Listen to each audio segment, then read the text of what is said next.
Bienvenue si vous nous rejoignez dans cette nouvelle édition. Voici les titres de ce 20h. La Commission nationale de l'eau est installée ce mardi. C'est une instance de coordination des actions du gouvernement liées à l'eau au Bénin.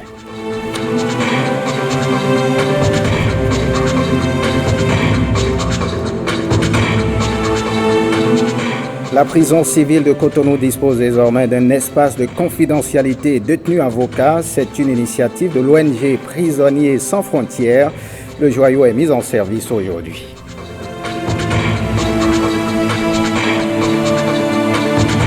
Et puis au marché d'Antokwa, les usagers ne sont pas satisfaits des boutiques construites après l'incendie qui a ravagé une partie du dit marché. Certains refusent d'intégrer le nouveau bâtiment. Vous en saurez davantage dans cette édition. Bonsoir à tous, bienvenue si vous nous rejoignez. Conformément aux engagements qu'il a pris à l'endroit des partenaires techniques et financiers, le Bénin a effectivement installé ce jour, mardi 4 octobre, la commission interministérielle de l'eau. C'était en présence de l'ambassadeur des Pays-Bas au Bénin, partenaire privilégié du pays, Mesmer Disso nous en dit plus. Voici installée la commission interministérielle de l'eau, CIE. C'est une instance de concertation placée sous l'autorité du ministre en charge de l'eau. On y retrouve par-delà les cadres du ministère de l'eau, ceux du ministère de l'Agriculture, de l'Environnement, de la Santé, de l'Industrie, du Plan et des Finances. Sa mission, contribuer à la coordination de l'action gouvernementale autour de toutes questions relatives à la gestion des ressources en eau en vue d'une valorisation optimale de la ressource. Les Pays-Bas encouragent le gouvernement dans cette dynamique et invitent à assurer le pragmatisme et l'efficacité dans le fonctionnement et l'animation de cet important organe de coordination. Compte tenu des malheureux événements survenus avec le programme PPEA2, le gouvernement béninois doit prouver sa bonne foi, sa disponibilité et son engagement. En termes d'engagement, il faut le dire, le ministère de l'eau, appuyé par les partenaires techniques et financiers, mène des réflexions pour réorienter la politique du secteur de l'eau, désormais basée sur les exigences de bonne gouvernance. La commission interministérielle de l'eau ici installée est justement fille des réflexions engagées par le ministère. J'ose espérer que sortiront d'ici une masse d'informations susceptibles d'aider à prendre des décisions éclairées dans le cadre d'une meilleure gestion des ressources en eau au Bénin. La capacité du Bénin à bien gérer ses propres ressources en eau déterminera son développement économique et durable. Alors, halte au gâchis et au détournement de fonds. Un tour au CNHU de Cotonou. Que se passe-t-il au sein de l'Association nationale des dialysés? Comment s'occupe-t-on des dialysés au CNHU et dans les cliniques privées agréées? À quoi retourne la polémique entre dialysés? L'unité de dialyse du CNHU et la clinique Fadiman du neurologue Espedi Didier APT. Les réponses à toutes ces questions, c'est à la faveur d'une conférence de presse donnée ce matin par Espedi APT à Cotonou. Écoutons un extrait de ses propos au micro de Clotaire Rico. Pour rappel, 2012, 2013, 2014, 2015, je n'ai pas été payé. Comment vous voulez qu'une structure fonctionne dans ce pays alors que les dialysés sont des évacués sanitaires? Il y a un budget. Nous fournissons un devis en début d'exercice. Après 6 mois, nous faisons une facture. On est payé au gré de ces directeurs après 4 à 6 mois. Mais on nous saucissonne. Vous voulez qu'on travaille comment? J'ai plein de courriers de relance. J'ai un dossier ici. Vous me permettrez, je ne peux pas vous le laisser parce que c'est une bombe. L'essentiel, c'est qu'on nous paye en temps et en heure. Les dialysés sont des évacués sanitaires. Quand vous envoyez les gens en évacuation sanitaire en Tunisie et autres, ils sont payés avant de partir. Bon, même ici, on dit, mais qu'on nous paye. Vous avez dit tout à l'heure qu'il paraît que moi, je prends de l'argent aux malades, je ne fournis pas. C'est faux. Ces choses-là, il faut que je les clarifie. On a dit que je facture les médicaments que je ne donne pas. C'est faux. Puisque tous les documents échangés avec le ministère, moi, c'est par rapport à ce qu'ils ont dit, tout ce que j'ai dit, comme je l'ai dit, c'est étayé avec des documents essentiels. J'ai un honneur à laver. Les malades ne meurent pas, disait, dans les centres privés. Aucun malade n'est décédé dans la clinique Fandina. Aucun dialysé n'est décédé dans la clinique Fandina. Les certificats de décès sont là. Aucun. Moi, c'est des choses qui m'importent pour dire qu'il y a eu un mélange du genre. Mais moi, je ne peux pas accepter. Je ne facture pas quand je n'ai pas donné de médicaments. Ils ont dit le contraire. J'ai les documents écrits qui le prouvent. Partons pour Porto Novo à l'Assemblée nationale, ouverture de la 5e session extraordinaire de l'année à l'Assemblée nationale, une session qui va se consacrer à l'examen de 3 projets de loi demandés par le gouvernement. Guillaume Avienou pour les détails. Les députés membres de la commission des lois, de l'administration et des droits de l'homme, en partenariat avec AWEPA Bénin, ont écumé les localités du Bénin. Salle polyvalente de l'Assemblée nationale. La journée des députés au Parlement ce lundi 3 octobre a démarré par un atelier de restitution des résultats de la tournée de la Commission des lois dans les juridictions, maisons d'arrêt, commissariats de police et brigades de gendarmerie du pays. Cette tournée s'est déroulée du 4 au 10 septembre dernier en partenariat avec l'AWEPA Bénin, l'Association des partenaires européens partenaires de l'Afrique, et a permis aux députés de s'imprégner des conditions de vie et de travail des acteurs du monde judiciaire et du milieu carcéral. Le traitement réservé à nos frères détenus dans les prisons, les difficultés quotidiennes enregistrées dans les brigades de gendarmerie, dans les maisons d'arrêt, dans les commissariats, dans les cours et tribunaux de notre pays, ont pris malheureusement des dimensions alarmantes qui suscitent inquiétude, indignation et interrogation. Ces difficultés appellent de notre part de promptes réactions, des décisions vigoureuses et hardies pour améliorer les conditions de travail des différents acteurs de ces structures et rendre nos prisons plus ou moins compatibles avec les règles de la décence humaine. En attendant de proposer des lois pour améliorer le respect des droits de l'homme au Bénin, les députés se sont retrouvés à l'hémicycle pour l'ouverture de la 5e session extraordinaire de l'année. À l'ordre du jour, 3 examens de projets de loi demandés par le gouvernement, dont celle portant autorisation de ratification de l'accord de Paris du 12 décembre 2015 sur les changements climatiques et l'examen de la proposition de loi portant cadre juridique du partenariat public-privé en République du Bénin. Les travaux suspendus ce lundi pour permettre aux députés de prendre part à plusieurs ateliers de formation reprennent dans une semaine. Et on parle de la célébration de cet anniversaire. La communauté allemande au Bénin a célébré lundi la fête de l'unité à Cotonou. Cette célébration a mobilisé des présidents d'institutions de la République et une forte délégation gouvernementale conduite par le ministre des Affaires étrangères et de la coopération, Pierre Tarlé Blaise Adancourt. 26e anniversaire de la chute du mur de Berlin. L'événement est dénommé la fête de l'unité allemande. L'Allemagne n'a pu recouvrir l'unité dans la liberté qu'avec l'aide de ses voisins et de ses partenaires. Nous en sommes profondément reconnaissants.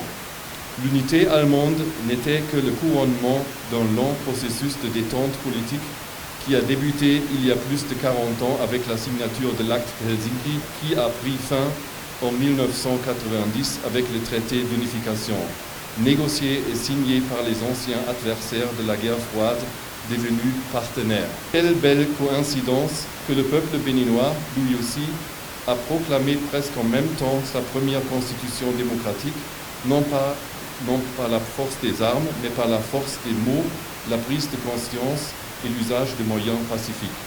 Je voudrais, monsieur l'ambassadeur, vous dire que nos relations iront en se consolidant, nos relations iront en se fortifiant parce que le gouvernement veut et entend s'inspirer des pays qui, dans leur histoire, ont tout fait pour choisir la voie de la rectitude, pour choisir la voie du respect des droits de l'homme, pour choisir la voie du redressement sans complaisance et dans une rigueur implacable.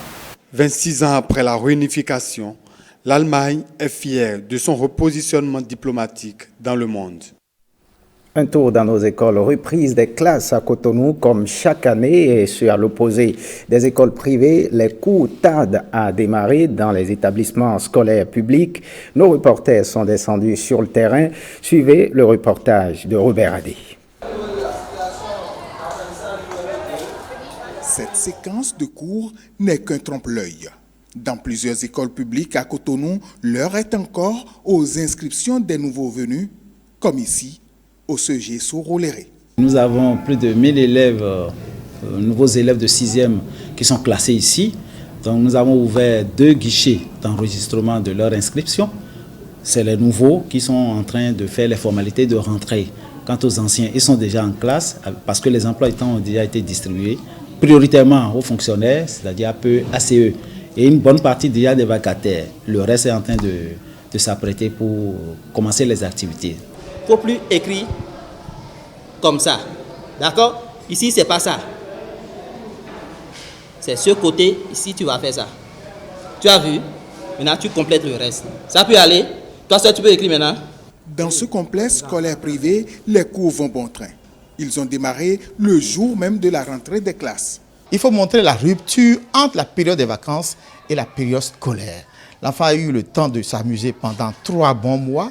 Il reprend, il doit constater que maintenant, je rentre dans un autre système où on doit me dire à telle heure, j'ai telle chose à faire. C'est déjà commencer par organiser l'enfant dans son mode de travail. C'est une prise de conscience personnelle qui amène les enseignants des écoles privées à déjà prendre les enfants tout de suite en main parce que vous avez à les installer, à les intégrer, à les connaître. Tout ça n'est pas prévu dans les statistiques ou dans les programmes exécutés dans l'emploi du temps. Donc il faudrait déjà un temps. Si vous perdez le temps, 2 jours, 3 jours, 1 semaine, voire 1 mois, vous n'allez pas pouvoir rattraper tout ce qui est prévu au programme. Ce 5 octobre, décideurs politiques, enseignants et partenaires sociaux fêtent la journée mondiale de l'enseignant. L'école publique, elle, attend toujours la nomination des nouveaux censeurs et surveillants. Sans eux, les activités pédagogiques tournent au ralenti. La journée de l'habitat, on en parle toujours dans le cadre de la journée de l'habitat édition 2016. Le ministre du Cadre de Vie a organisé un atelier de validation du profil urbain national. Monique Toron et Jérôme Mongbo pour les détails.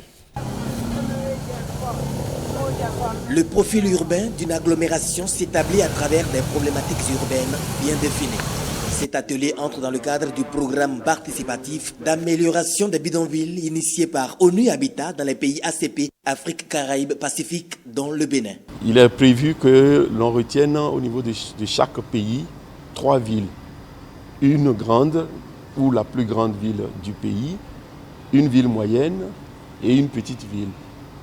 C'est ce faisant que, suivant des critères de sélection, le ministère en charge de l'habitat et de l'urbanisme a retenu les villes de Cotonou, et Abomey et Tchaourou.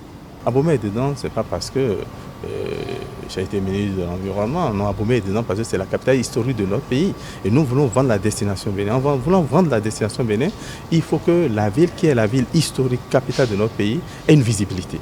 Et c'est la raison qui a fait que j'ai mis la ville d'Abomey dans ce projet. Cela passe par la sensibilisation de nos concitoyens, des Abomey. Pour leur montrer qu'il y a un projet qui arrive, il faut que chacun puisse se préparer l'environnement, préparer la psychologie des Abomey, la mentalité pour que les gens vraiment soient favorables à ce projet que nous voulons faire. Mais au-delà, il s'agira de faire valider par une équipe pays le profil urbain national. L'équipe pays doit valider ce projet de profil urbain national afin que dès 2017, notre pays puisse bénéficier des financements nécessaires de la part de nos partenaires techniques et financiers pour enclencher les projets prévus dans ce profil urbain national pour améliorer le cadre de vie de nos populations qui vivent dans ces bidonvilles. Ce programme, financé par l'Union européenne, pourra progressivement s'étendre aux autres villes du Bénin.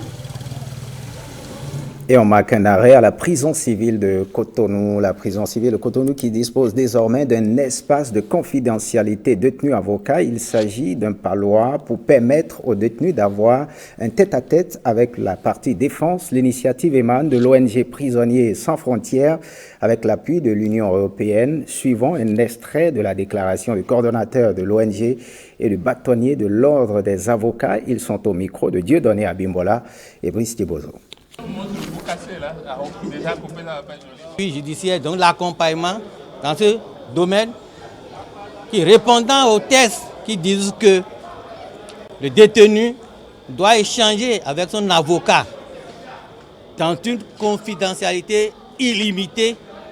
Et comme nous ne disposons pas de ce jour sur la présidence de Cotonou, l'ONG Prisonniers sans frontières a trouvé nécessaire de réaliser cette salle en réponse à ce besoin international dont le Bénin a ratifié les thèses. Avocat. Il s'agit d'un lieu où l'avocat pourrait recevoir son client détenu et discuter avec lui dans la totale confidentialité. Le métier d'avocat est un métier entouré de confidentialité, de secrets professionnels. Ce secret professionnel est tout le temps violé puisque nous ne détenons pas un espace de ce genre où nous pouvons recevoir les détenus. On les reçoit comme dans un marché, on les reçoit en public.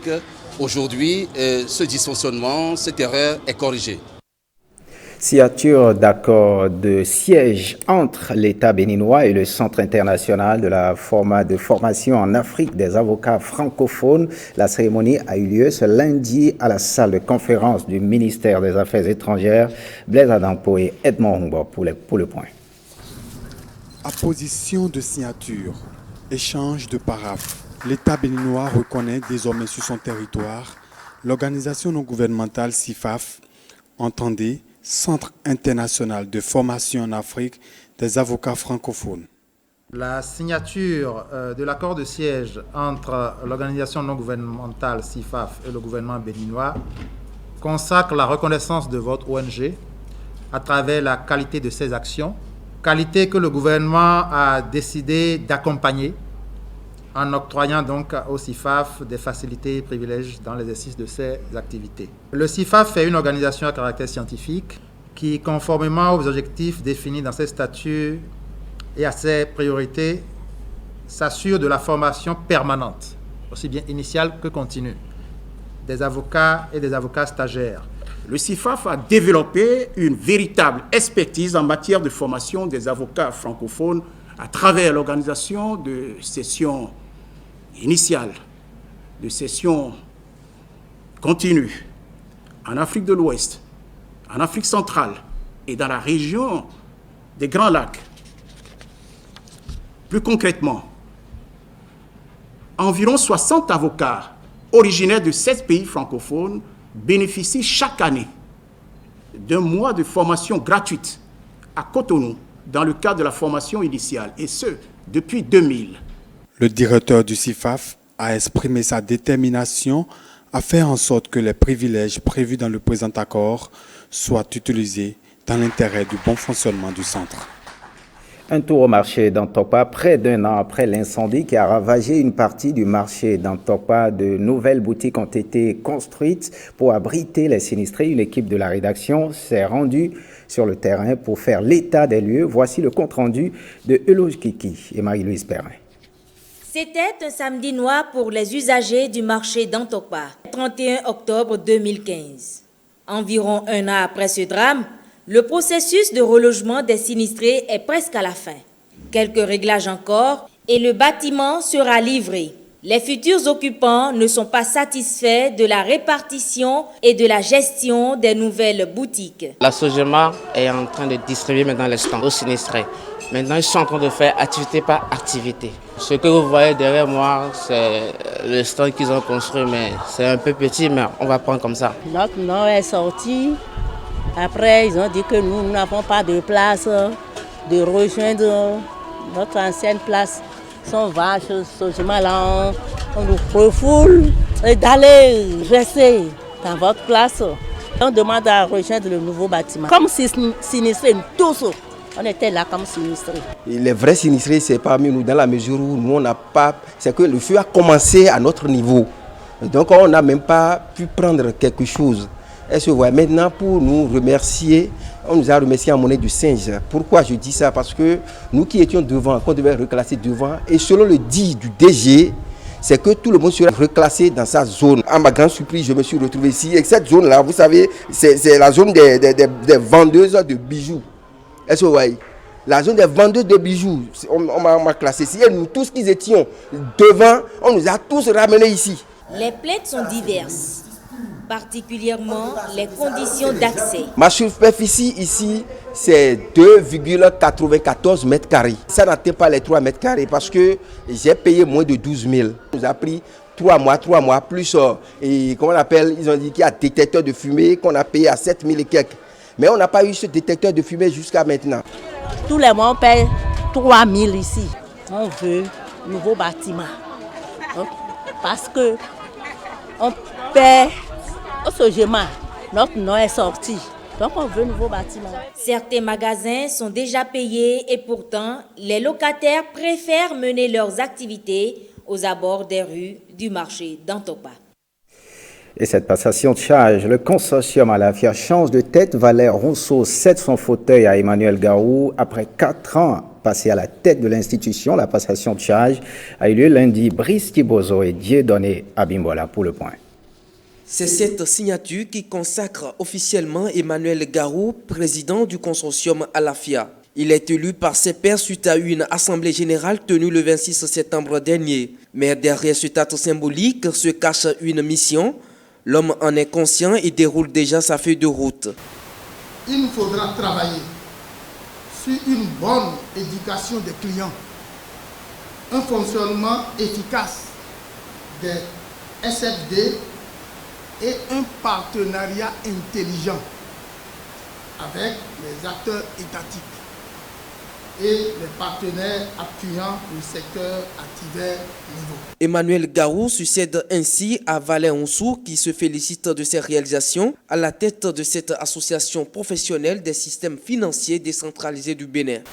Nous n'avons pas pu atteindre toutes nos ambitions, mais nous avons posé quelques axes dont les plus importants sont, premièrement, l'adoption et la mise en œuvre de la convention collective pour établir les règles de comportement professionnel à tous les SFD.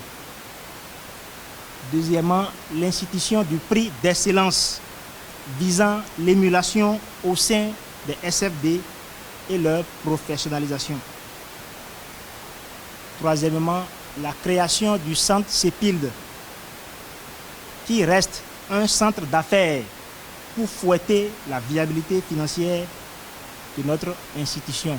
Le bureau de 10 membres que dirige désormais le directeur de l'association des caisses de financement à la base a 4 ans pour travailler au rayonnement de cette institution. Les anciens présidents n'ont pas démérité, ils ont été récompensés pour leur dynamisme et leur courage. On parle de l'épargne de proximité, ouverture ce matin à Fifadi dans le 9e arrondissement de Cotonou d'un guichet de la caisse locale de crédit agricole mutuel CIELCAM, un besoin proche d'épargne et de crédit des populations ainsi honorées. Alexis Segbemo et Clotaire Weko pour le point. Être proche des populations et répondant ainsi à leur attente de disposer de services financiers de proximité à coût réduit, c'est l'intérêt de la mise en service de ce guichet de la Caisse locale de crédit agricole mutuel CIELCAM à Fifadi dans le 9e arrondissement de Cotonou. Une extension du réseau de la fêtière des caisses d'épargne de crédit agricole mutuel du Bénin, FECAM, pour des coopératives d'épargne de crédit plus dynamiques. Le guichet Fifadi est le nouveau-né et nous tous ici présents formons sa famille. Je voudrais donc vous inviter à partager cette joie avec moi et à prendre soin de ce nouveau-né pour qu'il grandisse rapidement pour le bonheur de sa famille. Avec ce guichet, les populations de Fifadi, Zobo et environ vont désormais accéder à moins de coûts aux services financiers des CIELCAM à l'instar des autres populations de nos villes et campagnes. Les populations de Fifadi et de ses environs peuvent mettre leur épargne à l'abri des incendies, des vols et autres calamités naturelles. Le réseau de la FECAM compte aujourd'hui 135 guichets au niveau national et le 136e est annoncé au quartier Albarike à Parakou le 5 octobre prochain. Fin de ce journal. Merci de l'avoir suivi. Vous suivrez à partir de 20h30 le magazine Sans commentaire et le magazine Soirée Sport et 2 feuilletons, Les choix de l'amour et We Vote You. Prenez le rendez-vous du journal du soir à 23h avec Héloïse Winator. L'actualité, c'est aussi sur le site de l'ORTB, www.ortb.bj. Merci de votre fidélité. L'ORTB passe sans vous.